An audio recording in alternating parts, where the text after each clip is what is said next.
hoje aproveitou para fazer alguma coisa em casa? Quem? Né?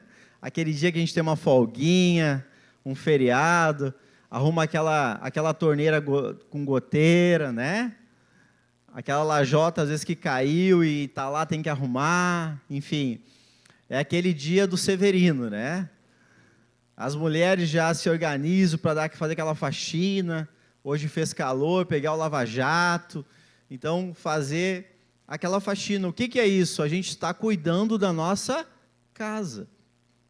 Para que ela se mantenha firme, para que ela se mantenha de pé, para que a nossa casa ela continue bonita, para que a nossa casa ela continue com uma boa aparência e ela não venha à ruína. Da mesma forma é a nossa vida.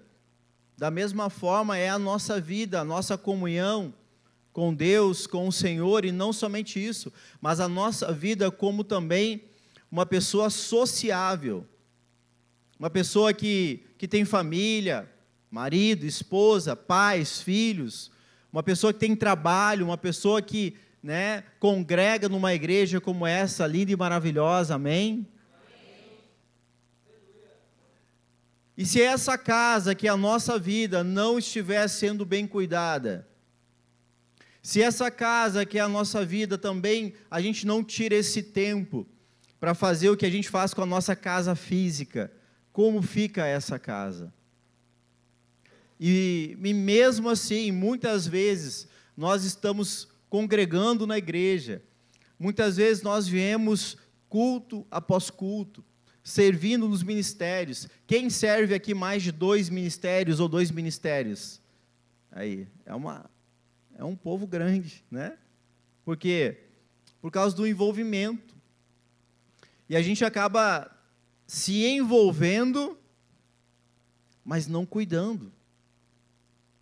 Não cuidando da nossa própria casa, não cuidando da nossa própria vida. Coloca para nós, por gentileza, ali, Hebreus 4, versículo 12. E eu quero começar falando disso aqui, que eu acho que é a coisa principal. Olha o que diz Hebreus 4, 12. Porque a palavra de Deus é viva e eficaz. A palavra de Deus, ela não é morta, meu amado. A palavra de Deus não é como um livro que nós lemos, que pode nos trazer ideias, insights. Não, ela é viva. Ela é eficaz, porque quando nós aplicamos, ela é poderosa. E aquilo que estava morto passa a ter vida. E ela também é mais cortante de qualquer espada de 2 gumes. Ela é tão poderosa que ela penetra até o ponto de dividir alma e espírito. E se nós olharmos para a nossa vida, dá para desassociar uma coisa da outra? Você consegue separar alma, espírito e corpo? É difícil. O corpo a gente olha, não é isso aqui, fica fácil porque eu enxergo, eu vejo. E a alma e o espírito?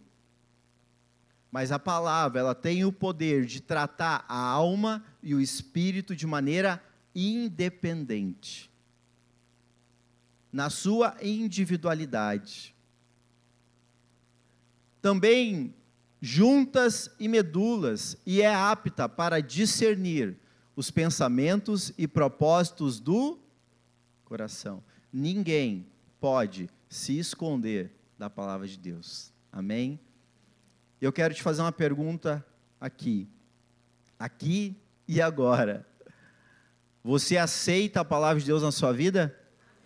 Amém? Então repita comigo, eu aceito, creio, recebo e vou praticar a palavra de Deus que vou receber hoje.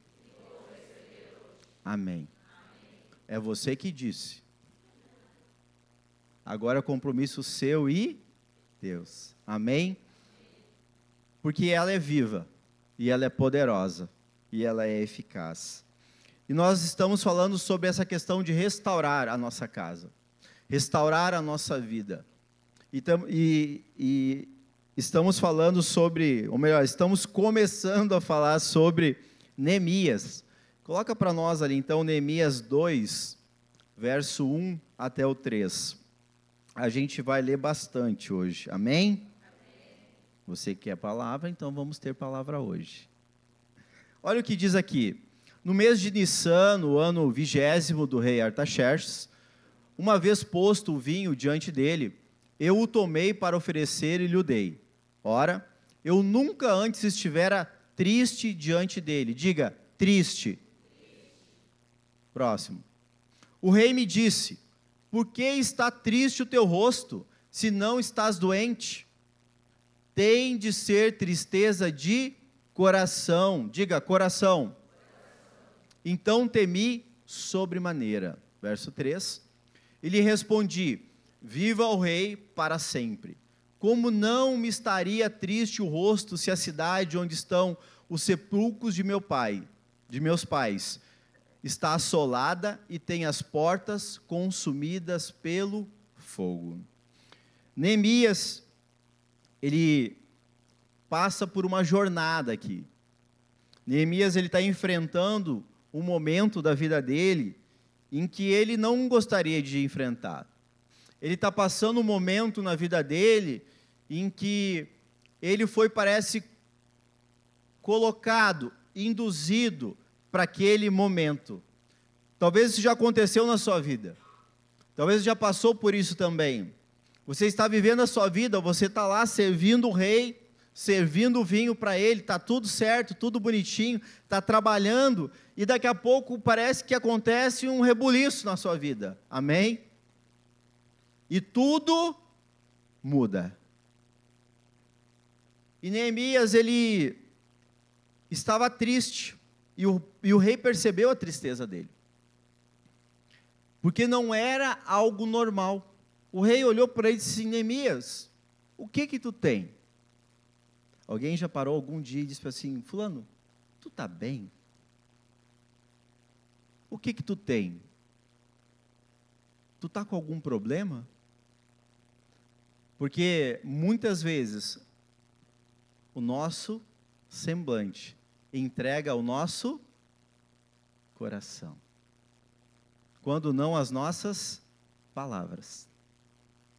E o rei percebeu, porque dia a dia Neemias estava na presença do rei. E o rei vê essa situação e diz para ele, o que foi? E eu estou vendo que tu está bem de saúde, mas essa tristeza é uma tristeza de coração. É uma tristeza que não é porque você está machucado, não é uma tristeza porque você está doente, mas é uma tristeza de coração. Tu te decepcionou? Tu está frustrado? O que houve? Separou? É problema na família? Emprego não, né? Porque estava trabalhando. Mas talvez você pode ser. E essa tristeza comoveu o coração do rei. Olha o que diz ali Neemias no capítulo 1, verso 2 e 3. E aqui a gente vai entender a causa, o motivo do coração dele estar triste. Veio Anani, um de meus irmãos, com alguns de Judá. Então lhes perguntei pelos judeus que escaparam e que não foram levados para o exílio e a cerca de Jerusalém. Só um instante aqui. Eu já falei nos outros cultos, mas vou repetir. O que aconteceu aqui? O povo havia sido escravizado durante 70 anos, através de uma palavra que o profeta Jeremias tinha dado para o povo de Jerusalém, povo de Israel, né? Por quê? Porque eles ficaram 490 anos em desobediência. Passados 70 anos de escravidão, Esdras, então, é enviado através do rei Ciro para restaurar o templo. E o templo foi restaurado. Só que o templo foi restaurado e ficou assim. O templo estava pronto, mas não era utilizado. E às vezes a gente também é a mesma coisa. Nós somos o templo, eu preguei sobre isso ainda final de semana, domingo. Nós somos o templo do Senhor, mas muitas vezes esse templo não está sendo utilizado para a função correta. Não está sendo utilizado para o desígnio e o propósito correto. A palavra de Deus diz que o coração do homem, ele faz muitos propósitos, tem muitos planos, mas o desígnio certo, a resposta certa vem do Senhor, é essa que prevalece para nós. E então, ele vai e conversa com um dos seus irmãos, Anani, e pergunta, qual que é a situação? Como que eles estão lá em Jerusalém? E aí ele dá a resposta. Disseram-me, os restantes que não foram levados para o exílio e se acham lá na província, estão em grande miséria e desprezo. Alguém aqui gosta de se sentir desprezado? Alguém aqui gosta de estar na miséria? Não, ninguém gosta. Os muros de Jerusalém estão derrubados, e as suas portas, as portas dos muros foram queimadas. Tendo eu ouvido estas palavras, assentei-me e chorei. A gente chora quando está? Geralmente quando está triste. E ele chorou, e ele ficou lamentando aquela situação, ficou contemplando no coração dele aquela situação dos irmãos, pensando de certo no tempo que ele vivia lá, como era a cidade, como a cidade era bela, como a cidade era estruturada, como os muros eram grandes. Diz que em alguns pontos dos muros chegava a ter uma largura de 2,5 metros de muro, de tão grande, de tão imponente que era. E ele, então, ficou lamentando isso, e ele disse, olha, eu vou jejuar, eu vou orar por essa situação, mas ao Deus dos céus, ao Senhor. E o que a gente faz às vezes quando está triste?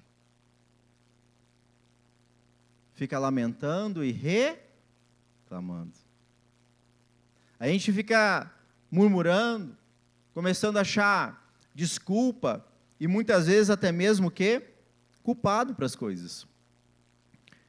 E essa tristeza que veio ao coração dele tinha um motivo claro. Era a miséria do povo de Israel, era a miséria do seu povo, era a destruição da sua cidade. E qual que é o problema nosso hoje, muitas vezes? A gente fica triste, mas a gente não sabe a verdadeira causa da nossa tristeza.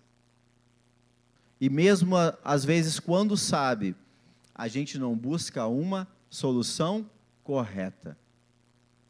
A gente vai para um lado, vai para o outro, vai pegando uma informação aqui, vai pegando uma informação ali, mas em vez de fazer aquilo que, como a gente vê Neemias dando um bom exemplo, que é o quê? Orar, jejuar ao Deus dos céus. A gente fica buscando resposta em um monte de coisa, mas não no Senhor, não na sua palavra. E a gente começa a ficar o quê? Confuso. Porque um diz uma coisa, o outro diz outra. E agora, quem eu acredito? O que eu faço? Qual que é o caminho certo? E eu agora não sei. Olha, mas parece que o que estão falando é verdade, mas lá também parece. E aí, como fica? Então, Neemias, ele continua essa jornada, e olha o que fala ali em Neemias 2, do verso 4 a seguir. A gente vai entender o que acontece nesse processo. Uma das coisas que eu tenho há muito tempo assim já no meu coração, tenho percebido, tenho falado isso também, né, quando eu estava na sede, nos jovens, falei muitas vezes isso para os jovens, Aqui eu acho que eu já compartilhei uma ou duas vezes, acho que até no particular. Quem aqui é crente? Quem aqui crê que Jesus veio para salvar aquele que estava perdido? Quem aqui crê que há poder no nome de Jesus? Quem crê que as portas do inferno não prevalecem contra a igreja? Amém? Então há poder no nome de Jesus, amém? Você é filho de Deus? O Espírito de Deus habita sobre a sua vida? Amém. E por que a gente corre? Você tem algo muito poderoso da parte de Deus, que se chama as portas das cadeias das pessoas que estão presas. As portas das cadeias das pessoas que precisam se libertar. Você tem as chaves das portas das pessoas que estão doentes, amarguradas, ressentidas, oprimidas, tristes. Mas o mais incrível, sabe o que é, irmãos?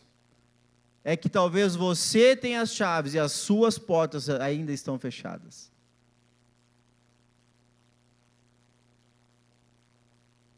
E você não abre para que você seja livre.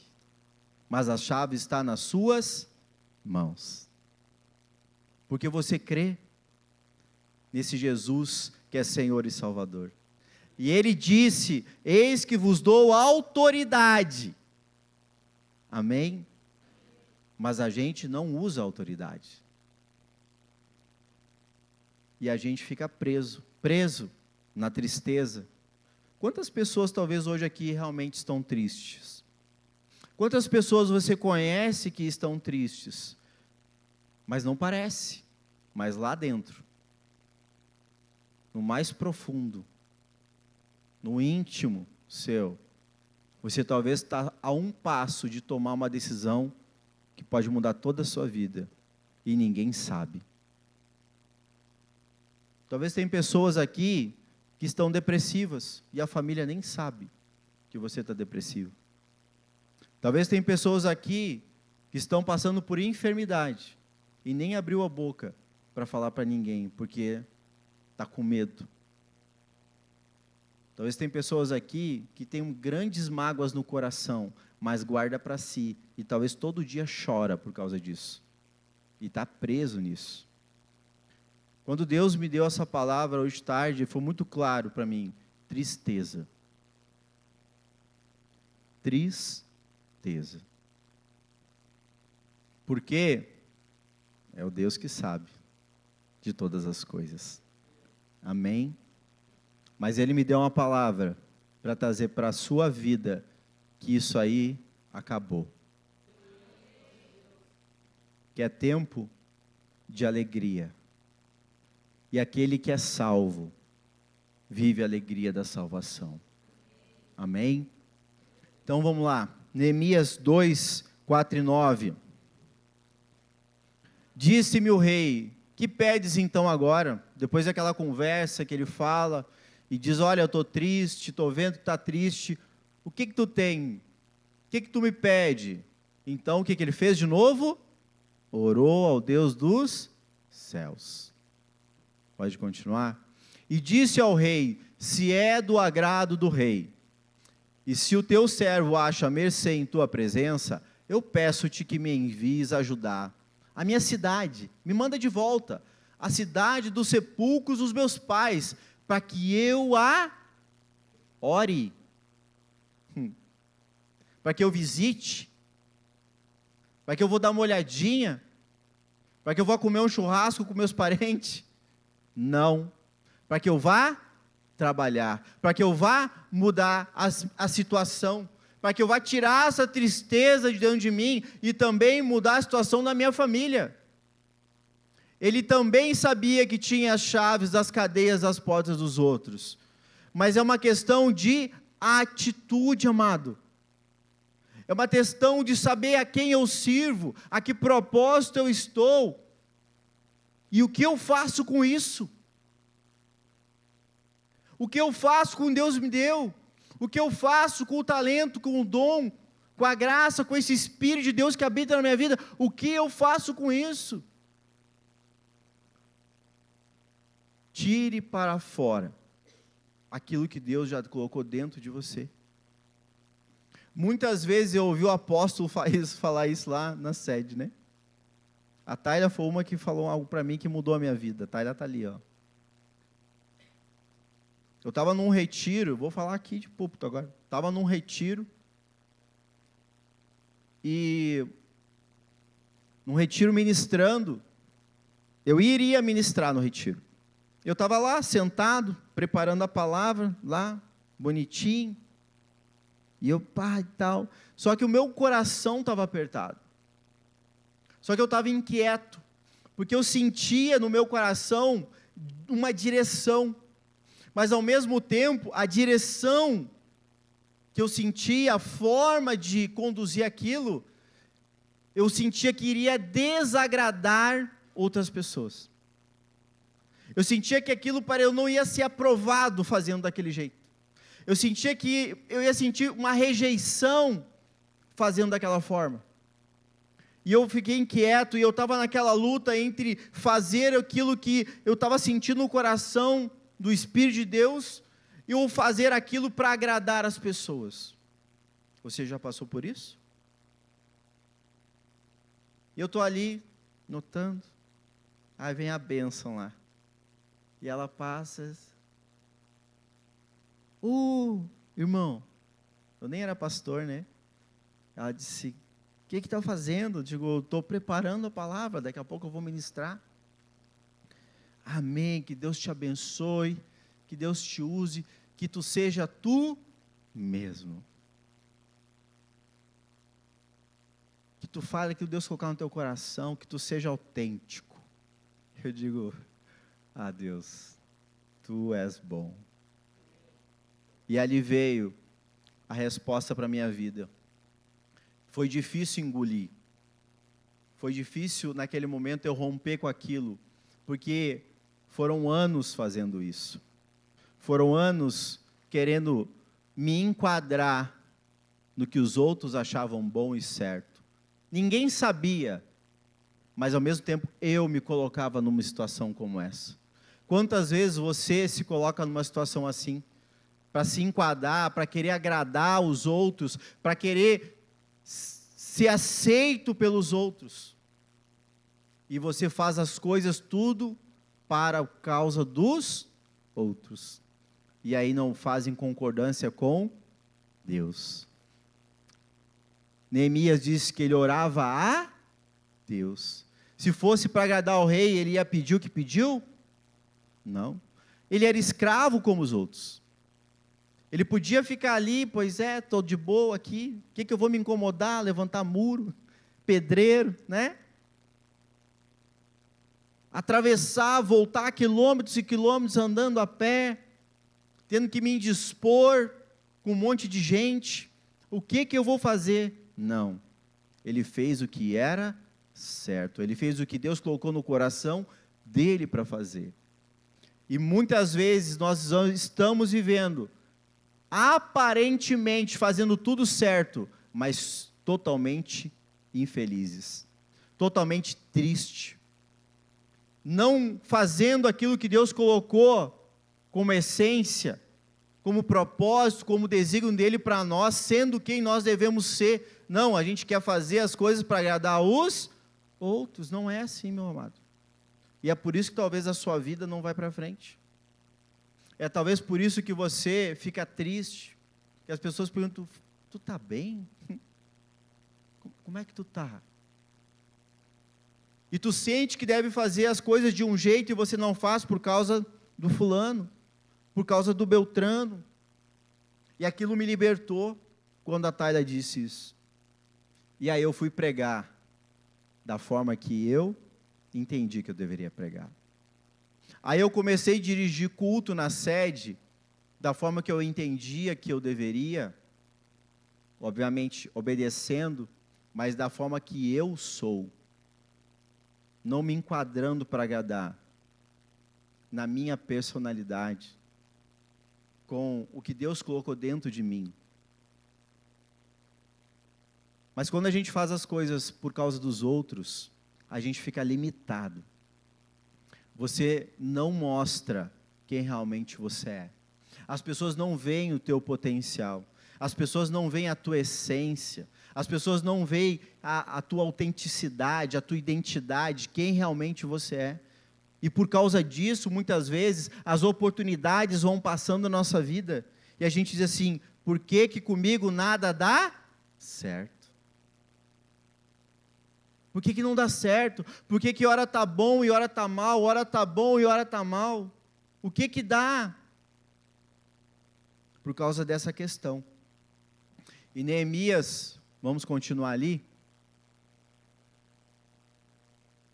Eu já li isso, não? Disse ao rei, não, já li. Então o rei, estando a rainha sentada junto dele, me disse, quanto durará a tua ausência? Quando voltarás? Aprove ao rei enviar-me, então eu marquei um prazo. E ainda disse ao rei, se ao rei parece bom, deem-se-me então cartas para os governadores da além do Eufrates, para que me permitam passar a entrar em Judá. Como também carta para Asaf, guarda das matas do rei, para que me dê madeira para as vigas das portas da cidadela do templo, para os muros da cidade e para a casa em que deverei eu alojar-me. E o rei mas deu, porque a boa mão do meu Deus era... Olha isso que interessante. Quando tu faz a coisa certa, a boa mão do teu Deus é contigo. Quando tu faz a coisa certa, quando você faz aquilo que você foi chamado para fazer, para agradar a Deus e não aos outros, para agradar o Senhor e não as pessoas, porque você se tentar, e eu tenho experiência nisso, se você tentar querer suprir a expectativa dos outros, você não vai suprir a expectativa de ninguém.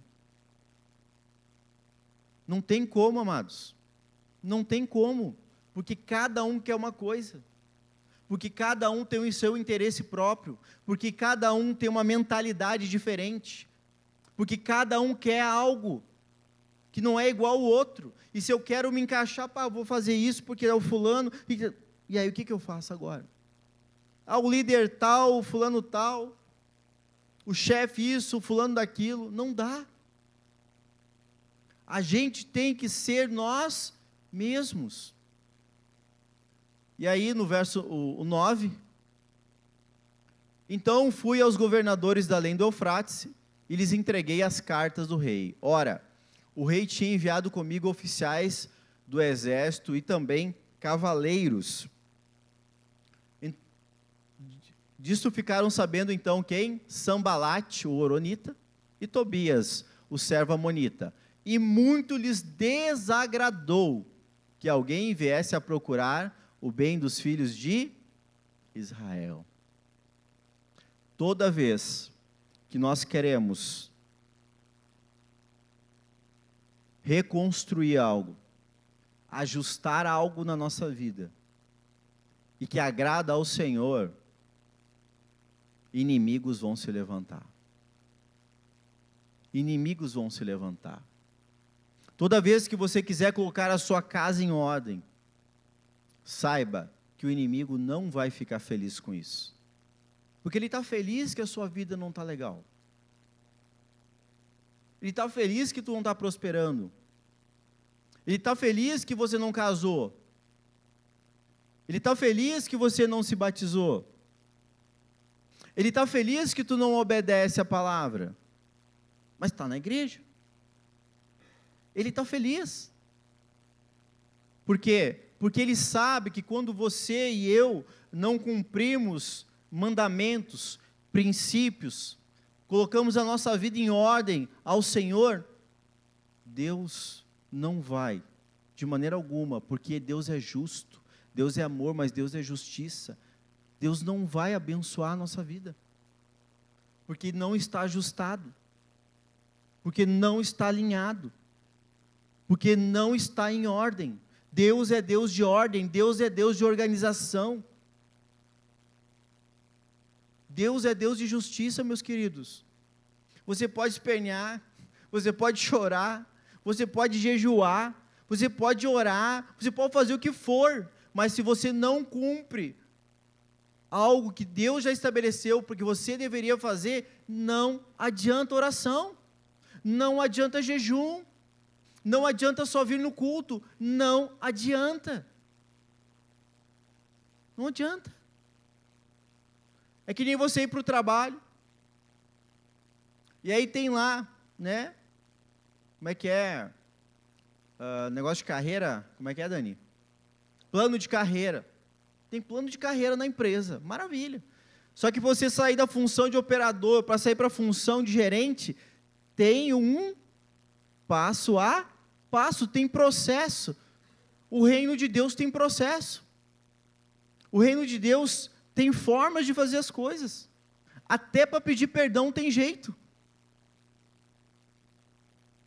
Senhor, me perdoa, me lava no sangue do Cordeiro. Até para entrar na presença de Deus tem processo. É, pastor? Tem. E aí a gente quer fazer as coisas de qualquer jeito. E aí a gente quer os resultados que os outros têm. Mas os outros talvez estão fazendo a coisa certa. E eu? E eu fico triste daí. Eu estou vendo o meu irmão prosperar, eu estou vendo a família dele ser abençoada, eu estou vendo as coisas acontecendo, mas e a minha vida? E aí a gente vai ficando entristecido. E é o que o inimigo quer, é o que o diabo quer, que você se entristeça, porque uma pessoa triste fica desanimada.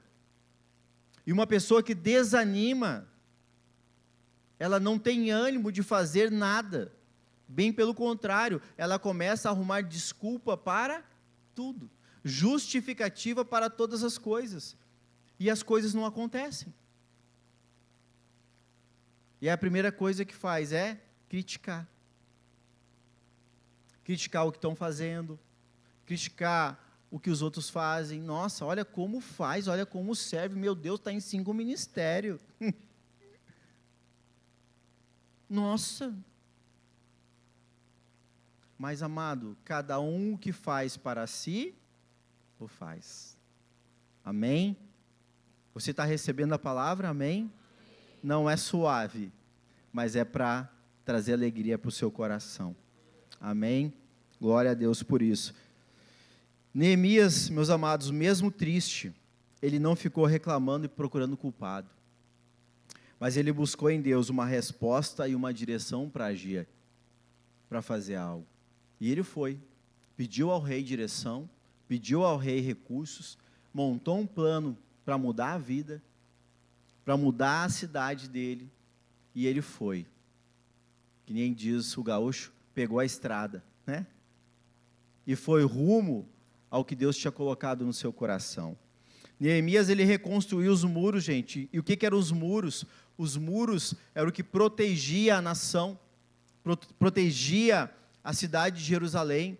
E esses muros, eles tinham muitas portas, 12 portas. E nós vamos falar sobre essas 12 portas, não hoje, tá? Não dá. Porque eu nem sei se eu vou chegar na primeira do jeito que eu estou. Amém? Mas são 12 portas, 12 entradas e também 12 saídas. Os muros que representavam segurança, os muros representavam proteção. Por que era importante reconstruir o muro? Porque o muro ia trazer segurança para a população, ia trazer segurança para as famílias, ia trazer segurança para as casas, os lares.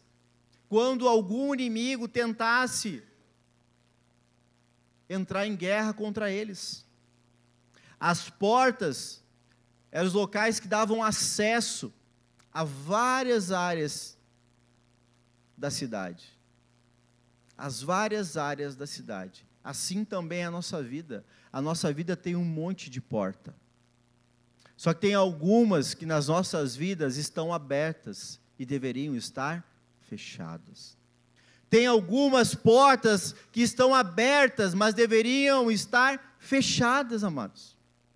E outras estão fechadas e deveriam estar abertas. E a gente não vai se dando por conta, porque a gente está no movimento. A gente não vai se dando por conta porque a gente está fazendo. A gente não vai se dando por conta porque a gente vai na rotina.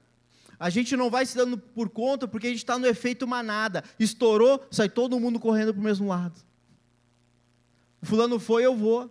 O fulano disse, eu digo. O fulano fez, eu faço. A gente não para pensar. Chamado efeito manada. Parece o leão no meio da selva e está lá todos gnu, pastando, bonitinho. Quando aparece o leão, um vê, não é assim, né? Mas é só para dar o efeito. E ele sai correndo. Os outros olham, nem viram o leão. Tem milhares de gnu. O que os outros fazem? Correndo. Efeito manada. Também tem o efeito telefone sem fio. Já viram? Um falou um negócio. Aí o outro escutou. Nem estava na conversa às vezes, né? Senhor. Ouviu, sim, metade, um terço. E aí, rapaz, tu nem sabe o que está acontecendo. E começa. Quando vê, está o pastor com o gabinete cheio. Pastor, nossa, o fulano, o Beltrano, onde é que tu ouviu isso? Amado, se tu não sabe, tu não fala. Se tu não ouviu, fica quieto. Não cria movimento desnecessário. Por que muita gente está com o coração assim, agoniado? Coração apertado, triste, oprimido, os demônios pousando na cabeça. Por quê? Porque se envolve em coisa desnecessária.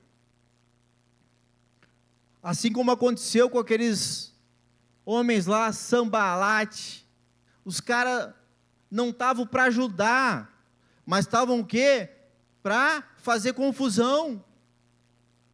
Estavam lá para debochar, para zoar com os outros, para falar mentira, para causar derrota, para fazer com que as pessoas desanimassem. Não foi isso que o Senhor nos chamou para fazer. E aí eles influenciando o povo.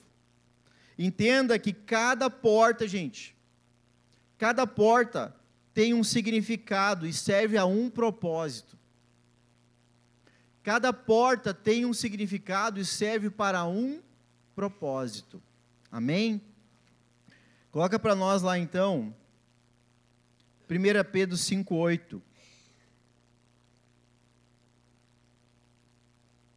Sede sóbrios e vigilantes, o diabo, o vosso adversário, ele anda ao derredor como um leão, que ruge procurando alguém para devorar. E quando que ele devora? Quando nós damos brecha, quando a gente abre a porta. Quando a gente abre a porta para que ele possa entrar na nossa vida. A gente dá uma abertura, uma brechinha, e ele parece um leão, mas não é. Amém? Porque as portas do inferno não prevalecem contra a... Você é a igreja? Esteja ligado à videira. Esteja ligado ao corpo de Cristo. Esteja ligado porque a autoridade está sobre a igreja. Para que você, ao declarar a palavra do Senhor, para você quando orar, para você quando se colocar na presença de Deus, Deus ouça a sua oração. E a sua oração, ela traga resultado, ela traga resposta, ela traga vida para as pessoas também. Neemias ali, a partir do verso 2, Neemias 2, a partir do verso 11, olha o que ele disse ali, 11 ao 13. Cheguei a Jerusalém, então a viagem dele foi longa, ele fez muitas coisas, mas chegou. Aonde eu fiquei 3 dias. O que ele fez nesses 3 dias? Pode continuar. Então, à noite, eu me levantei, e uns poucos homens comigo. Não declarei a ninguém o que meu Deus pusera no meu coração para eu fazer em Jerusalém. Não havia comigo animal algum, senão o que eu montava. De noite saí pela porta do vale, para o lado da fonte do dragão, e para a porta do monturo, e contemplei os muros de Jerusalém, que estavam assolados, cujas portas tinham sido consumidas pelo fogo. Deixa o verso 12. Olha o que ele fez aqui, amados. Eu não declarei a ninguém o que o meu Deus me pusera no coração. Nós precisamos cuidar para não falar as coisas que Deus coloca no nosso coração fora do tempo. E às vezes a gente tem a boca grande. E a gente quer contar tudo. Esses dias eu quase contei um negócio que Deus colocou no meu coração quando eu vim para cá. Eu vi assim, não é o tempo de falar. E Deus me deu sabedoria naquele momento, porque eu mesmo falaria. Eu mesmo falaria. E na hora, o Espírito fica quieto. Não é o tempo. Mas o tempo vai chegar e eu vou dizer. E talvez você também. Tem coisas que talvez Deus colocou no teu coração e não é o tempo de você falar para as pessoas. É você e Deus. Mas a nossa boca grande, Jesus, atrapalha tudo. E você sabe por que a gente não deve falar? Quer saber? Sim. Espíritos não leem pensamentos. Deus é onisciente, onipresente e onipotente. Deus sabe todas as coisas. Até porque é Ele que coloca no nosso coração as coisas. Mas demônios, o diabo, ele não lê a sua mente. E no momento que você declara uma palavra, essa palavra, você que é cristão, ela tem peso de oração. E se Deus te coloca e revela algo para você, e você fala isso fora do tempo, o diabo pega a tua palavra e destrói os planos para a tua vida. Cuide as suas palavras. Aquilo que Deus colocou no teu coração, e talvez não é a hora de falar, só vai lá e faça. O que ele fez? Me levantei de noite.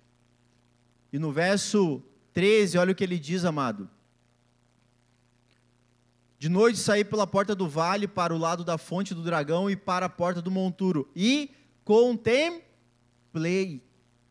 Tem coisas que não é hora de falar, é hora da gente observar. É hora da gente ouvir, é hora da gente perceber, para deixar que Deus esteja trabalhando, para a gente poder entender. Ele saiu para ver como estavam os muros, ele saiu para ver como ele deveria fazer a reconstrução, ele saiu para ver como que era a situação da cidade, aonde ele deveria começar, como ele deveria fazer. Ele foi contemplar a situação.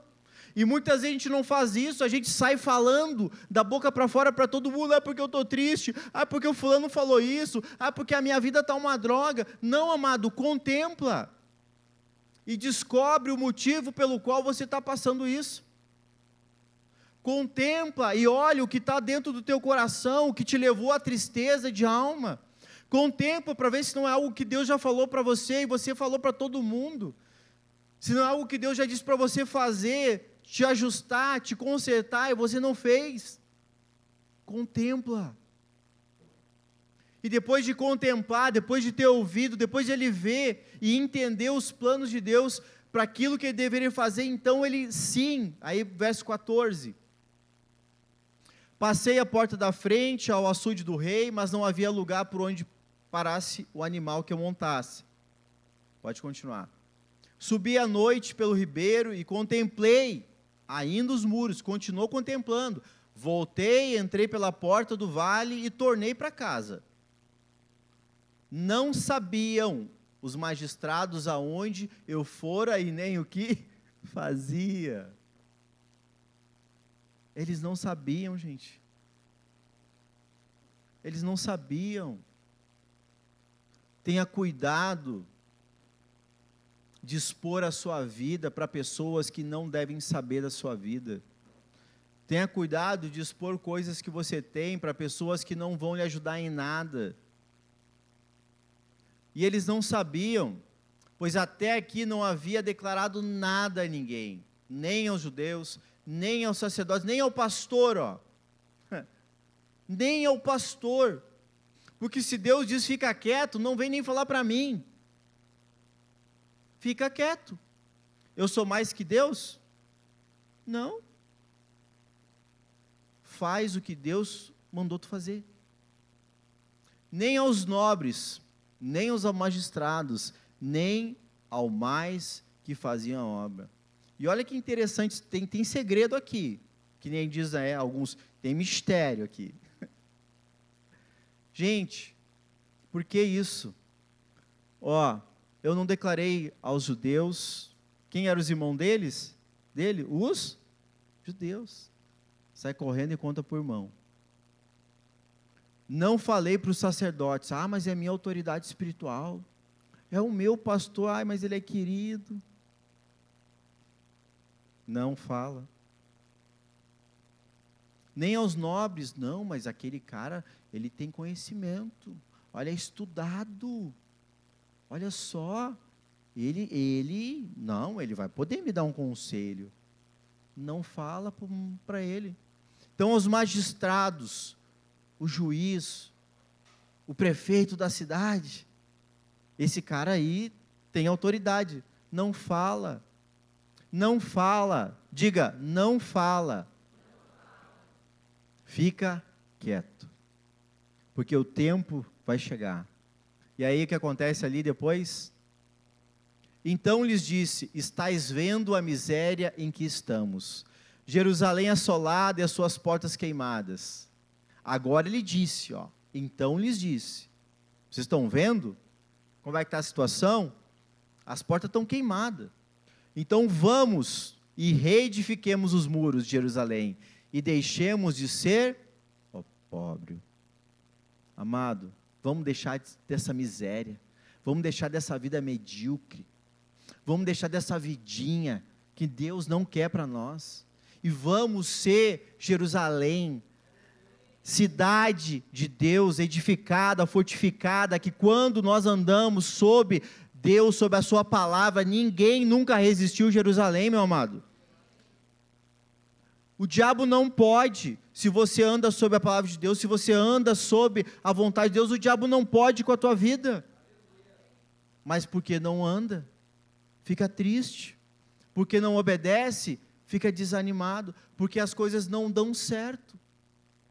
Mas não é o que Deus quer. E aqui Neemias dá uma aula para nós, de ser uma pessoa sábia, que sabe fazer uma boa gestão da vida. Como que ele fez isso? Fazendo um muro. Quanto pedreiro você conhece aí, e não dá nada por ele? Está lá, um dos maiores pedreiros da história. Na verdade não, ele era copeiro, né? Se meteu a pedreiro. Mas na verdade ele era um grande líder. Era uma pessoa de visão, não era uma pessoa medíocre, uma pessoa que tinha o respeito do rei, porque o rei não colocava qualquer um para servir o seu vinho. Por quê? Porque poderia ser assassinado. Você quer pôr a sua vida em risco falando da sua vida para qualquer um? Pois é. E por que fazemos? Pois é, por que a gente expõe para as pessoas e fala o que não deve, precipitadamente? Amém? Isso é Deus cuidando de nós. Dá para travar o relógio? Não? Não? Bom, então não dá. Amém. Nós não devemos falar as coisas fora do tempo. Tem uma situação muito interessante na Bíblia, está lá em Gênesis 12, fala de Abraão. Olha o que Deus falou para Abraão, gente, e o que Abraão fez. É interessante isso. Deus fala algo para nós e a gente parece que às vezes não entende, e a gente faz o que não deve. Gênesis 12, 1. Ora, disse o Senhor a Abraão. Quem disse a Abraão? Senhor. Sai da tua terra, sai da tua parentela e da casa de teu pai, e vai para a terra que te mostrarei. Deus deu uma direção clara. Faz isso. Ponto. Amém. Aí o que aconteceu? De ti, Abraão, eu vou fazer uma grande nação, e te abençoarei, vou te engrandecer, o teu nome. Se tu uma bênção, só seja uma bênção. Deus só pediu uma coisa para ele, cara, seja bênção. E aí, olha só, eu vou abençoar todos que te abençoarem, mas também vou amaldiçoar os que te amaldiçoarem. Ou seja, ele tem proteção de Deus quando ele se torna uma bênção. Em ti, Abraão, serão benditas, vamos falar bem, todas as famílias da... Você faz parte da família da terra? Está aí. E agora? Aqui ele pisou na bola. Partiu, pois, Abraão, como lhe ordenara o... Ele foi. Deus falou para ele ir, sim ou não? E aí, e Ló foi com... Era para Ló ir junto? Deus falou, leva Ló junto? Mas por que ele levou? Ah, meu parente. Não, se Deus vai me abençoar, eu quero também que abençoe fulano aqui. Vamos junto. Deus falou para quem, amados? Abrão. Não falou para Ló.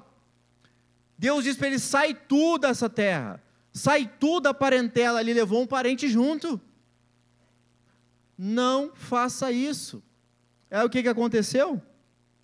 Gênesis 13, do 5 ao 7. Ok, Abraão fez o que Deus disse, saiu e foi viver a vida dele, mas Ló estava junto. Ló, que ia com Abrão, também tinha rebanhos, gado e tendas. E a terra não podia sustentá-los. Por quê? Para que habitassem juntos, porque eram muitos os seus bens, de sorte que não podiam habitar um na companhia do... Começou da treta. Era para ir um, foram dois. E aí? Houve o quê? Contenda, diga, contenda, entre os pastores do gado de Abrão e os pastores do gado de Ló. Nesse tempo, os cananeus e os ferezeus habitavam essa terra. E aí o que aconteceu? Disse Abrão a Ló, não haja contenda entre mim e ti, e entre os meus pastores e os teus pastores, porque somos parentes e chegados. E o 9. Acaso não está diante de ti toda a terra? Peço-te que te apartes de mim. Se fores para a esquerda, irei para a direita. Se fores para a direita, então irei para a esquerda. Amém. Tudo que a gente vai fazendo, achando que está fazendo conforme Deus falou, mas a gente já quer dar um jeitinho, vai dar contenda. Vai dar problema, meu amado. Não queira ajudar Deus. Deus não precisa de ajuda. Só faça aquilo que Ele está dizendo para você fazer. Porque ali na frente vai dar problema. Porque ali na frente vai dar problema. E quem que arrumou o problema? Foi Abrão. Porque levou uma pessoa que não era para levar junto. E depois disso, o que aconteceu? A história fala que Abrão teve que salvar Ló. Entrou numa guerra, porque era parente. Como é que eu vou deixar meu parente mal? Teve que ir para uma guerra para salvar o parente. quanto problema a gente acaba se metendo na vida, confusão, por quê? Porque a gente não faz conforme Deus disse para a gente fazer, porque a gente quer dar um jeitinho, brasileiro, jeitinho, né? Não, mas dá, vamos mais um aqui, jeitinho. Deus não precisa de jeitinho, amado. O que Ele disse, está dito. A palavra dEle está aqui, não precisa ser inventado nada. Mas a gente quer dar uma forcinha, a gente quer dar um jeitinho para ajudar Deus a resolver os problemas da nossa vida. Não precisa disso. Eu estou quase chegando lá. Amém? Neemias 2, 17.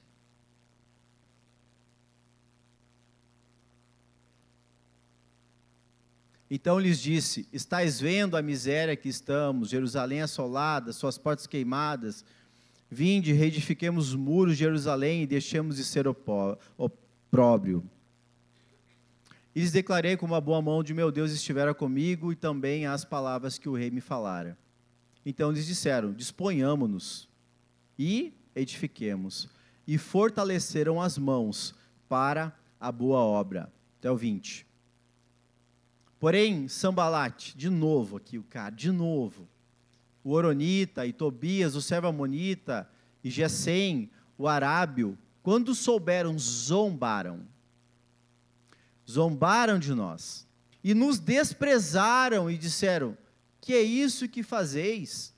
Quereis rebelar-vos contra o rei? Então lhes respondi: o Deus dos céus é quem nos dará bom êxito.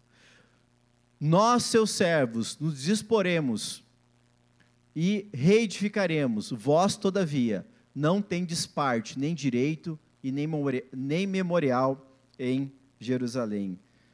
Quando nós declaramos o que nós vamos fazer para restaurar a nossa vida, o inimigo ele se levanta para tentar nos ridicularizar, zombar de nós, falar da nossa vida, maldizer a nossa vida, tudo no intuito de fazer com que nós venhamos parar a obra que Deus tem para a nossa vida.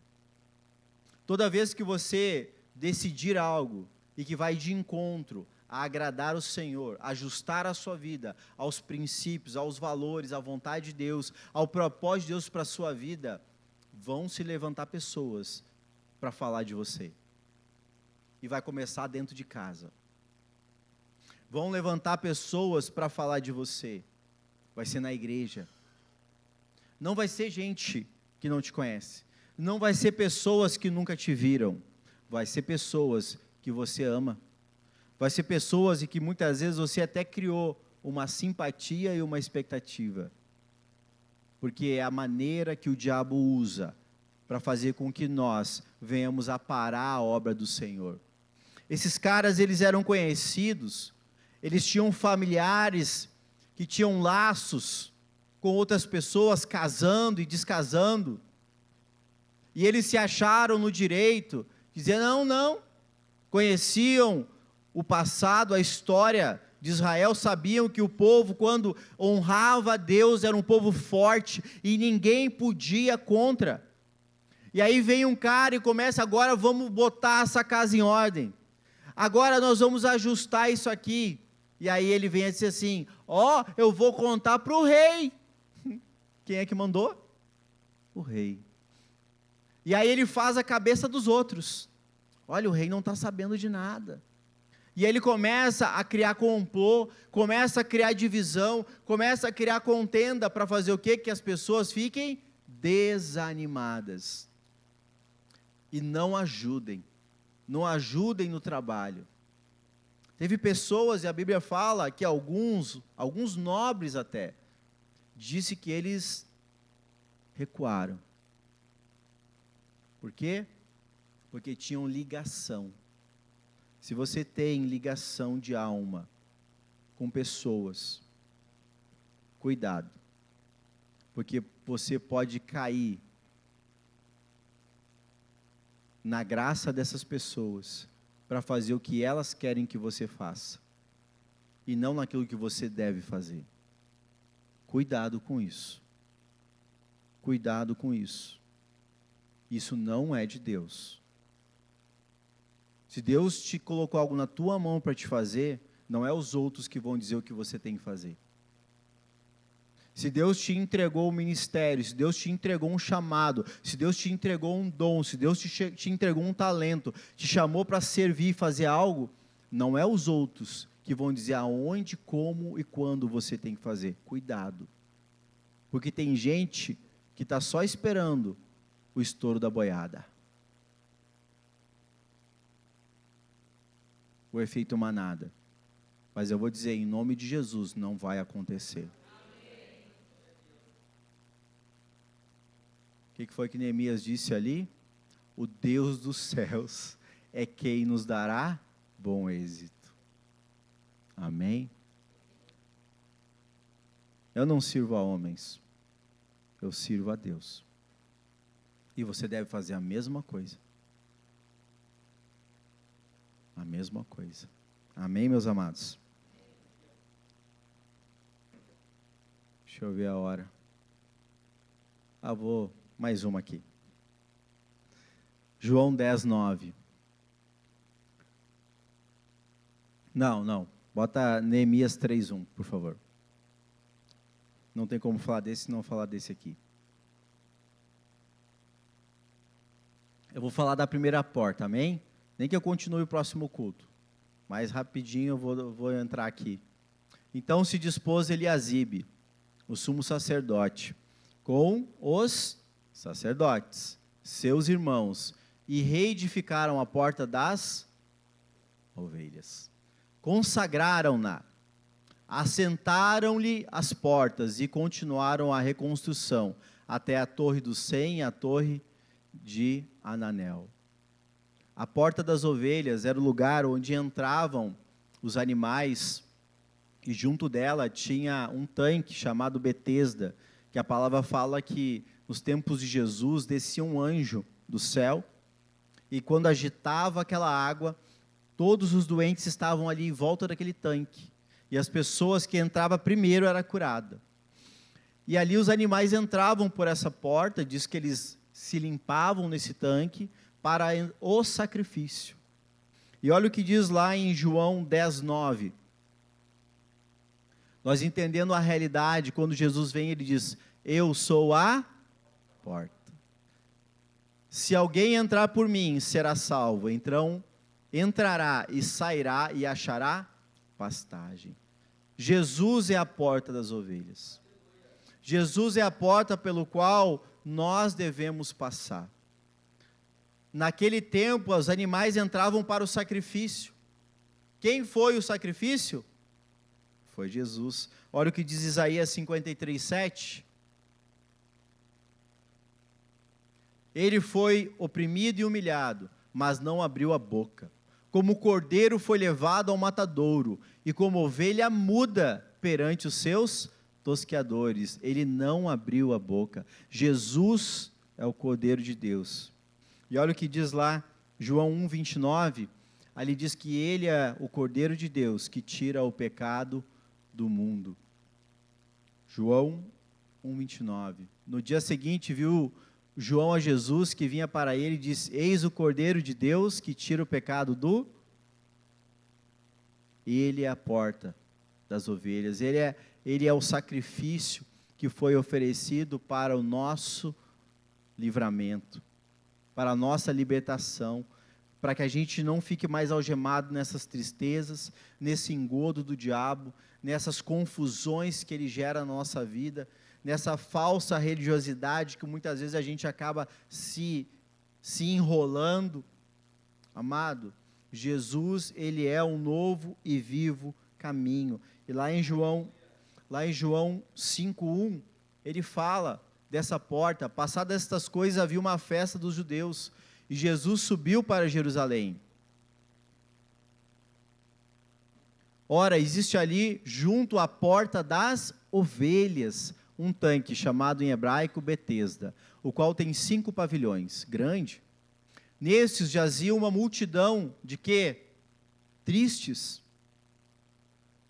Pessoas com problema, pessoas doentes, pessoas enfermas, coxos, cegos, paralíticos, todos na esperança de conseguir serem curados, todos na esperança de ter uma oportunidade de entrar dentro do tanque.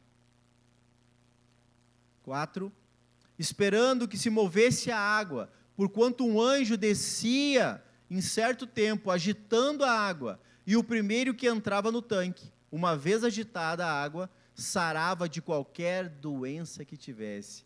Aleluia! Era bem mais fácil ter um tanque, né? Hã? Pois é, mas o Senhor quer que a gente creia nele. Ele espera que nós tenhamos fé, Ele espera que a gente viva assim como Ele também viveu, porque Jesus é o nosso modelo. Porque se tivesse um tanque, eu tivesse doente, era barbada, eu vou lá, tomo banho, me curo e faço tudo o que eu quero. E Deus não nos chamou para fazer o que Ele quer, Ele nos chamou para ser a sua imagem e semelhança. E depois, o que aconteceu? Estava ali um homem enfermo, havia 38 anos. Jesus, vendo deitado e sabendo que estava assim há muito tempo, perguntou: tu quer ser curado? Quem aqui quer ser curado? Quer ser liberto? Amém? Tu quer ser? E ele respondeu: Senhor, eu não tenho quem me ponha no tanque. Ele não sabia quem estava falando. Senhor, eu não sei como é que eu vou, porque eu sou paralítico. Não tenho ninguém para me pôr no tanque, quando a água é agitada, pois enquanto eu estou indo, desce outro antes de mim. Então lhe disse Jesus: rapaz, levanta, toma o teu leito e anda. Está aqui quem é maior que o tanque, está aqui quem é maior do que o anjo, está aqui quem é maior do que essa água, é o Deus vivo, presente aqui.